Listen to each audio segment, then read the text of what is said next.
So I get the whole first time mom jitters. I got 4, okay? Oh, damn. I'm sorry. I know. Hey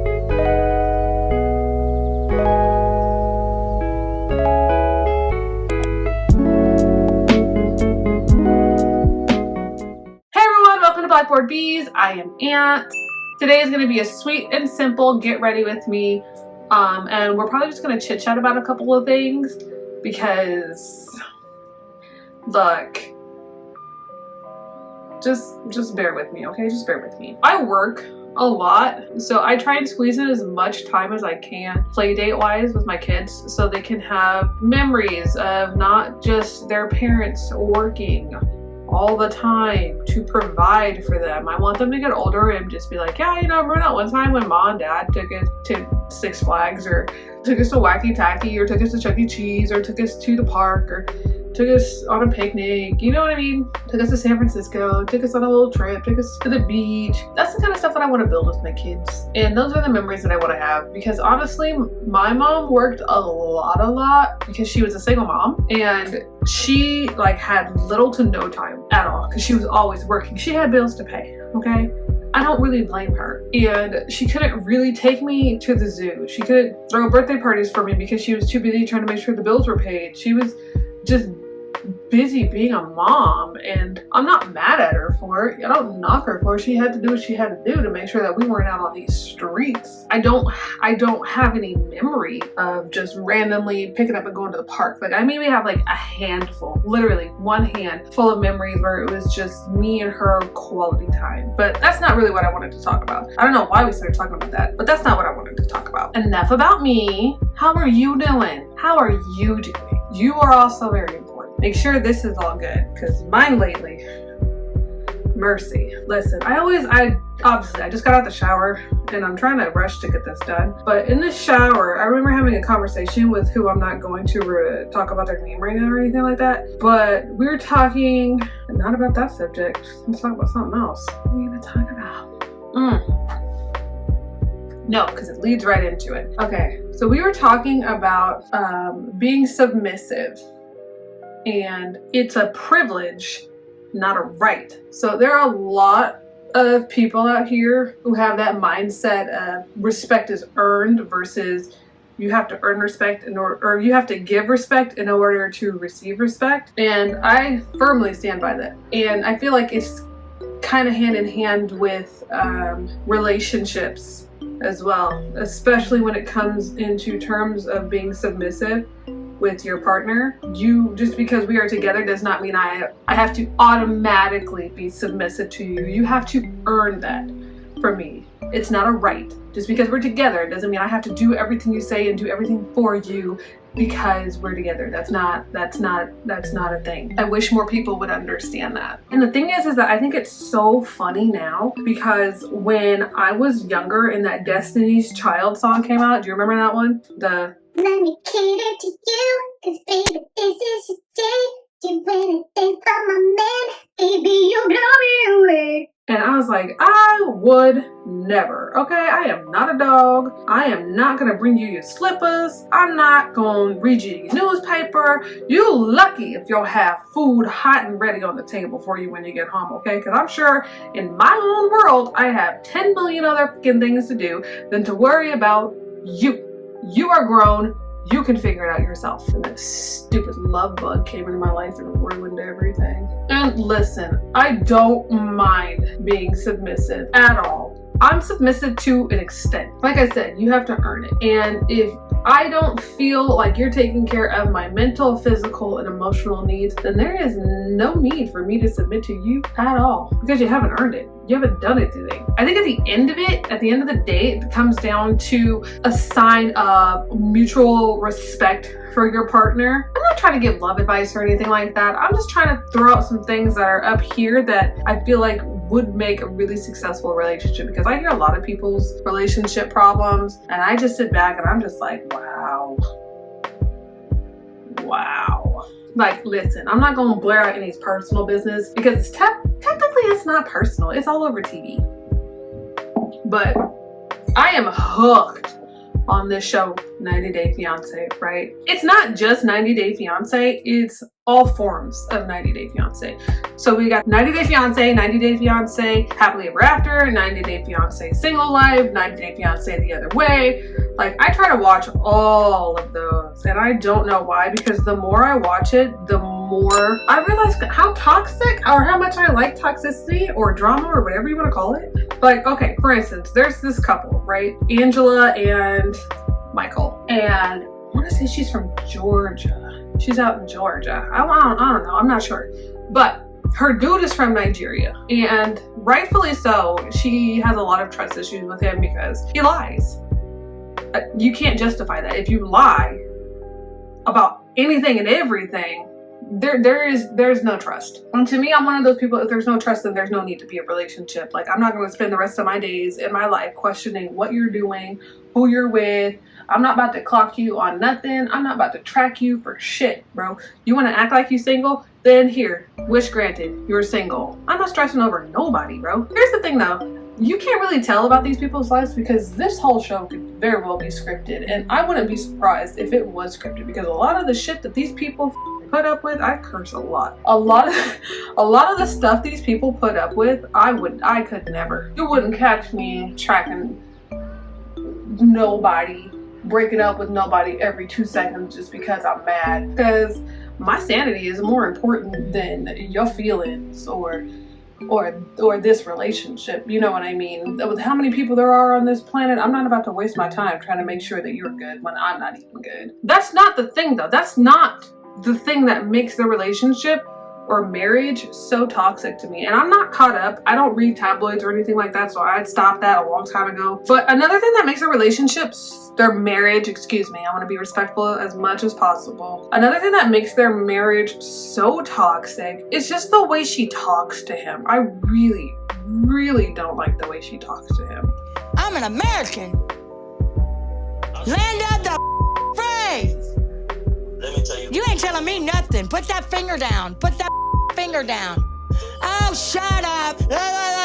Same over and over. Where's the camera? Will you calm down? You shut the up. You won't tell her I will. He's not telling me what to do, okay? Michael, you grow a ball, stay and stand up for me and tell her to stay out of our business, or you can go and I'll go It's right okay. again with Dr. Obang, bitch. Go and sit. Of respect for your husband. I ain't respecting. You better. Like, she tells him to shut the f up. She calls him out of his name. And like I mentioned earlier, a marriage relationship, there has to be respect. There has to be respect. I would never call somebody that I love out of their name, no matter how angry I am at them, ever.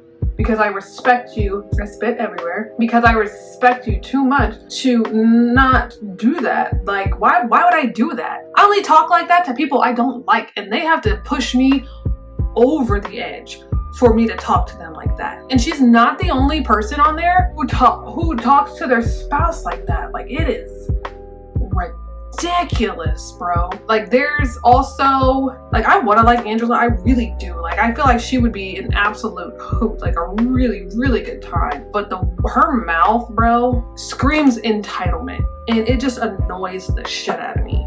It does. Just do better. I get that you want to be this strong, independent woman, you don't need nobody type status, because I got that complex too. I'm not gonna lie. You are wanted, you are not needed. But it's like, you need to fix that eyeshadow, ma'am. But it's just like, you don't have to talk to the person like they're a dog either. If this person treats you so wrong, you can always leave. You guys can always go seek professional marriage relationship type help. You know what I mean? You can go do that. That's always an option. That's just the thing that I don't really like about their marriage. And then there's the tell-all, right? They do these tell-alls. They bring the couples together and they all talk about, you know, previously what happened that season. And another episode was between Ronald, and I honestly can't remember that girl's name. I'll put it on the screen, but I don't remember her name for nothing. Wrong brush, ding dong. But the way she talks to her dude it's the whole power dynamic is just weird. It's just very weird to me that you could feel so comfortable talking about somebody like that. You know what I mean? I gotta stop saying that. I feel like that's my go-to phrase. You know what I mean? No, I don't know what you mean. So, for instance, right, look at this big ass moon I got sitting up here on my head. Oh my god. Their marriage kind of frustrates me too. Like they have really bad communication problems. In no way am I like a counselor or anything like that. And from what she gives off, or her side of the story at least, Ronald's not that great of a husband. Like he don't do much. And it's not necessarily all his fault because he lives in freaking Africa for the bullshit that he did before they got married. Like that's a him problem at that point. But it's like, I kind of don't think that she thought this marriage all the way through. Like she went with her heart instead of what the situation was, or thought what the future was going to be and the complications that was going to possibly come with it. Because now that they're married, she's kind of expecting a lot from him. I don't feel like I worded that right. Let me try again. Let me just try that again. She's not expecting a lot from him, but I feel like she wasn't around him enough to see his behaviors and to really grasp a hold of who he was and the bullshit that he does. Okay? So Ronald comes off as very selfish, very, if it ain't about him, it ain't about shit type vibe. And I'm never gonna say that he don't care about them kids, because that man built a whole room for a child that's not even his. But I feel like that's also kind of like a bare minimum kind of deal, because a mom and a son are a package deal. You get them both or you get none. Or at least that's how it should be, because people out here in these streets be doing the most and crazy for no reason. Like they be choosing crazy people over their own flesh and blood. Like you built this whole, that's another video. That's a whole other video. But what I'm trying to get at basically is that the way that she talks to him is crazy. Just crazy. Because I feel like when he does try to step up, it's not good enough. And another thing that she did that I 1000% hate it. This woman comes off to me very privileged to, like, not, well, yeah, she came off pretty privileged. I'm gonna go ahead and put my eyeliner on and lashes, and then I'll be right back. Back to the tell-all talk, right? So Ronald and this chick, because I promise, I'm sorry, I don't remember her name right now. I'm just in a rush trying to go right now. So they're at this tell-all, they're going back and forth, doing their little tidbit, and I got something just hanging out on my chin real quick. Hold on. I can't really remember the conversation, but I know it was something along the lines of her calling him a bitch. Like, not like, hey bitch, or bitch. It was like, bitch. Not even that, because that would be like, I got some news for you. It was like the disrespectful kind of bitch. You can tell how often I say it like that, because I can't even remember the mannerisms. And I was just like, wow. On TV, never. I would never. No. Or it's not just because I can hold my anger. Listen, I went to anger management, so my shit's on lock. Like, oh, it's lock and key, chain, all of that. You can't get me there. But when she called him that, I was like, but what are you doing? What are you doing? What are you doing? One, how do you ever let somebody take you there? How? How do you ever let somebody take you there? And listen, I get that sometimes we say things in the heat of the moment, like we don't really care about anybody's feelings. We hit the top, like, well, you shouldn't have got me there. I said what I said type status. But I don't understand the lack of respect for someone that you love to sit there and like full on embarrass them like that. And then have the nerve to be like, well, he just doesn't like to be challenged by a strong, independent woman or some shit like that. Because listen, I'm a strong, independent woman, and I would never call my dude out of his name. Ever. Ever. I hit him with the silence and then ask him if he's done. And if he gets me to that point, I walk away. Because you're not about to make me out here look stupid. That's what we're not gonna do. I can do that all on my own. I don't need you to help me get there, okay? There's another couple on that show. It's just a whole bunch of toxic people on 90 Day Fiancé. Homeboy who lives out in Roseville, I don't like him. He seems shady as always. Even if he has good intentions, my brain can't help but be like, he He ain't right. He comes off very robotic when he talks. I don't like that. I don't like him. I don't trust him. Natalie and Michael, I want to say I feel like Natalie is really just misunderstood. I really do feel like she's just misunderstood. I don't feel like a lot of people listen to what she's saying. I really do feel like Mike is trash. Like, just trash. I can tell you this right now. A red flag for me in a relationship is someone who constantly brings up what they've done for you and how you should be so grateful because they didn't have to do this for you. They sacrifice so much and they do so much for you and you don't do anything. Y'all see, it pissed me off so much I done cut into my goddamn lace. But that's a huge red flag for me because I don't like it. I don't like it because I will be the first to come back so hard, bro, and be like, you didn't have to do that. Nobody told you to do that. Nobody. You chose to do that, okay? If you out here in these streets looking stupid for what you did for me and you feel bad about it, that's a you problem, not a me problem. Get your shit together. And I feel like Mike is just, ooh. I feel like he's a hard one, like just a hard one to talk to, and it shows. And again, I don't know if this show is edited to look like that, but he is legit hard to talk to. I really don't feel like Michael is a catch. I feel like when he does something, he likes to hide his hand. You know what I mean? And I don't know if he's just playing dumb or if that's what it is.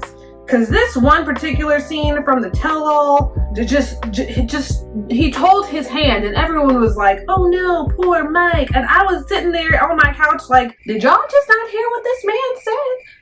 It didn't make no sense to me. So the scene I'm talking about in particular is the one, ooh, I need my brown powder, brother. The scene I'm referring to is the one where they're talking about how Mike works so many hours, right? Like, he owns his own business, he works so many hours, and I'm like, okay, cool, that's great. Like, everybody loves a hardworking man. You can't be mad at him for that. But Natalie came off and she was like, well, you know, he works out in Seattle. He's based out there.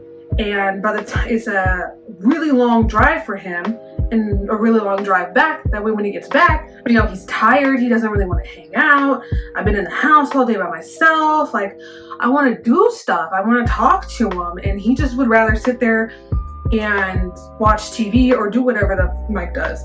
And I'm like, understandable, it's a long ass drive. Making a compromise.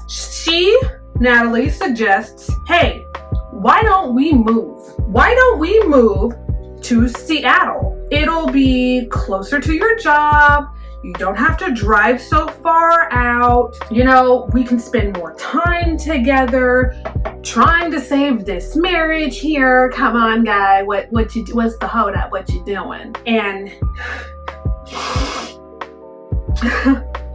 oh, honey. Okay. Look at this wig. She a dusty, rusty mess. Look at her. Oh, mercy. This is what happens when you don't have the right powder. Look at it. I mean, it's actually kind of cute, but that's not supposed to be. It's not supposed to be like that. It's just not. This dude goes, okay, well, I can't just quit my job, Natalie. You expect me to quit my job? and I was like,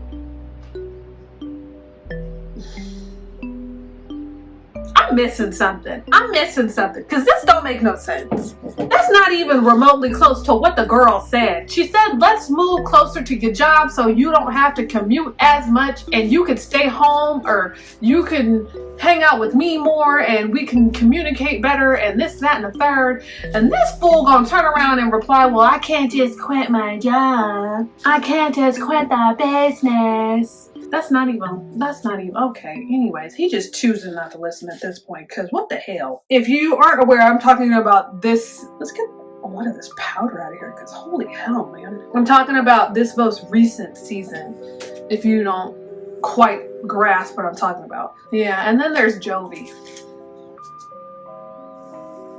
Jovi and Yara. Yara's such a pretty girl, too. She's smart. I like her. She's a dope gal. I like her. I feel like she would be a really good time. I just feel like Jovi is not mature enough or grown enough to understand what parenting is actually all about, and that I don't think he was prepared for it to actually change Yara the way that it did, to where she was more focused on being a mom than trying to be a wife. And I get it, because listen, the girl had a I don't know how to word this right, but it wasn't her first pregnancy, and she's only got one baby. You get what I'm saying? So I get the whole first time mom jitters. I got 4, okay? Oh, damn. I'm sorry. I know. I got 4, and I'm very blessed to have a lot of help when it comes to go out and have date nights still and stuff like that. But it's like, at the same time, I don't think Jovi fully comprehends the mental toll it takes on you to go through that, what she went through, and being a first-time mom, and just wanting to make sure that this one goes perfectly, goes smoothly. And the amount of love she has for their baby, I'm sure they both really, really love Mila. They both make that very clear. They're both great parents. She's just in the first-time mom stage. Will it fade? I don't know. For some people it don't. For some people it don't. And that's okay too. Like, I'm not gonna judge you. Do you, boo? But it's just like, these people are really out here acting like this isn't a thing. And I'm like, but it very much is. I think I cut my baby hairs too short. And, you know, if he's understanding, he's understanding. He'll get it if he gets it. If he don't, he don't. That's really my only problem with Jovi. That, and he don't listen. That man don't listen for shit. But that's really all I wanted to say. Look at that. I got one baby here, one here, and none here. It is what it is. I'm about to put a cap on it anyway and call it a friggin' day. But yeah, so that's all that I really got to say about these toxic relationships. Submitting is earned, not a right. You gotta earn it. Respect a relationship is an absolute must. Please stop glorifying toxic relationships. Please, because if you go in a relationship thinking that it's supposed to be all arguing and cheating and being called out your name and being told to shut up and all of that nonsense, it's really not. And I don't know why you have that kind of mindset, but that's not how a relationship is supposed to go, baby. And if you're in a relationship like that, please find the exit ASAP. For your own sake. Anywho, thank you guys so much for hanging out with me. Let me know your let me know your thoughts down below. That would be awesome. I would love to start a conversation around this. I don't know what days I'm gonna post these or make them more frequent. Probably on Thursday. Call it gossip something with a T. I don't know, we'll figure it out. But if you like this video, go ahead and leave us a fatty fat like. Whoop, I'm falling. Don't forget to comment, share if you want to, and subscribe. And until next time, bye,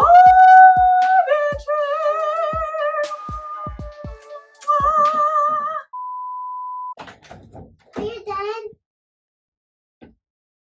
got no privacy up in these streets. Dang, yes, I'm done.